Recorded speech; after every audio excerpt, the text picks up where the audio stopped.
আসসালামু আলাইকুম everyone, it's me Farzana from Farzana Shikder. আজকে আমি আপনাদের সাথে নতুন আরও একটি ব্লগ নিয়ে চলে আসলাম। কিছুদিন আগে আপনাদের সাথে গ্রামের একটা ব্লগ শেয়ার করেছিলাম।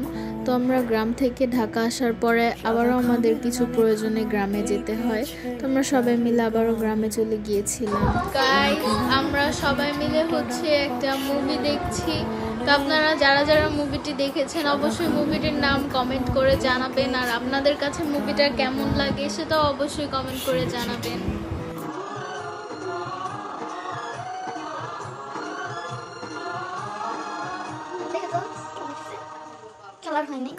মুভিটা দেখা শেষ করার পরে আমরা সব কাজিনরা মিলে সিদ্ধান্ত নিলাম যে আমরা এখন বারবিকিউ পার্টি করব। তাই আমার একটা কাজিন মুরগিটা রেডি করে নিয়েছে। তো এখন সব মশলা দিয়ে মুরগিটাকে ম্যারিনেট করে কিছুক্ষণের জন্য রেখে দিবে। ম্যারিনেট করা মাংসের ভিতরে মশলা ঢুকতে ঢুকতে আমরা এই ফাঁকে চুলাটা জ্বালিয়ে নিচ্ছিলাম। আর মাংসের কালারটা দেখতে মাশাআল্লাহ এত সুন্দর হয়েছিল, আর এটা খেতে অনেক বেশি মজা হয়েছিল। আর এটার ভেতর থেকে অনেক সুন্দর একটা স্মেল আসছিল। ফাইনালি আমাদের চুলাতে আগুন ধরে গিয়েছে। তো এখন আমরা একটা একটা করে মুরগি ভাজা শুরু করব। আর এই শীতের দিনে সব কাজিনরা মিলে একসাথে বারবিকিউ পার্টি করার মজাই আলাদা।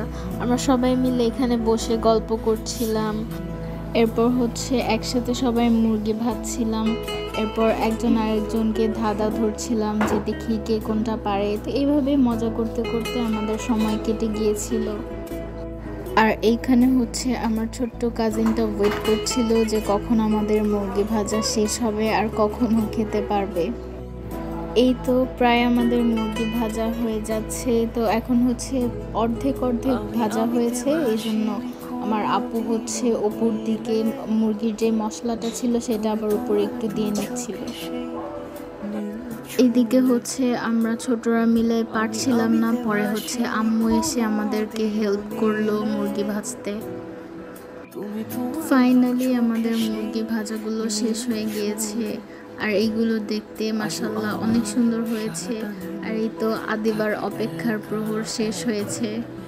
বারবিকিউ করা শেষ করার পর আমরা ডিসাইড করলাম যে আমরা বারবিকিউর সাথে লুচি খাবো। তো যেই ভাবা সেই কাজ, আমার আম্মু আর ফুপু মিলে এই ডোটা বানিয়ে দিয়েছিল। লুচি আর বারবিকিউ দোনোটাই বানানো শেষ হয়ে গিয়েছে। এখানে আম্মু সবাইকে লুচি আর বারবিকিউ ভাগ করে দিয়েছিল। আর এটা খেতে মাশাআল্লাহ অনেক অনেক বেশি মজা হয়েছিল, আর সময়টা খুব ভালো কেটেছিল। গাইস, আমরা রেডি হয়ে গিয়েছি। আমরা এখন ঝালমুড়ি খেতে যাব। তো আমার ফুফাতো বোন আমাদেরকে ট্রিট দিবে। বারবিকিউ খাওয়া শেষ করার পর আমরা সবাই মিলে আবার চলে গিয়েছিলাম ঝালমুড়ি খেতে। আমাদের বাড়ির সামনে একটা ঝালমুড়ির দোকান আছে, আর এখানের ঝালমুড়ি চটপটি দুটোটাই খেতে অনেক বেশি মজা।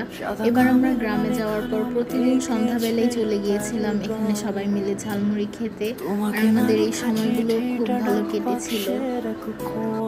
আমরা সবাই মিলে এখানে গল্প করছিলাম আর খাচ্ছিলাম। তারপরের দিন সকালবেলা ঘুম থেকে উঠে সুন্দর একটা ফ্রেশ এয়ার নিতে চলে এসেছিলাম বাহিরে। আর বাহিরটা খুবই সুন্দর লাগছিল দেখতে, তাই ভাবলাম আপনাদের সাথে এই সুন্দর ক্লিপটা শেয়ার করি। আমার কাকারা আমাদের গাছ থেকে জলপাই আর চালতা পেড়েছিল।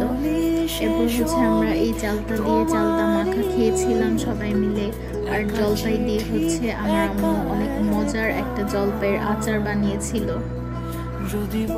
এই তো সেই জলপাইয়ের আচার, এটার কালার যেমন দেখতে সুন্দর হয়েছে, এটা খেতেও মাশাআল্লাহ অনেক ভালো হয়েছিল। এরপর সবাই মিলে একসাথে বসে চালতা মাখা খেয়েছিলাম, এটাও খেতে অনেক বেশি মজা হয়েছিল। আর সবাই মিলে দুপুরে গল্প করতে করতে চালতা মাখা খাওয়ার মজাই আলাদা। এর পরের দিন ভোরবেলা উঠে আমরা ঢাকার উদ্দেশ্যে রওনা দিয়ে দিয়েছিলাম।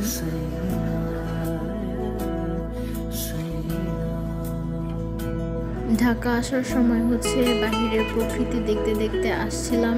আর ওই দিন বাহিরের আকাশটা খুবই সুন্দর লাগছিল। দেখতে দেখতে আমার ব্লগটা শেষ হয়ে গেল। সবাই ভালো থাকবেন, আমাকে সাপোর্ট করবেন। আল্লাহ হাফেজ।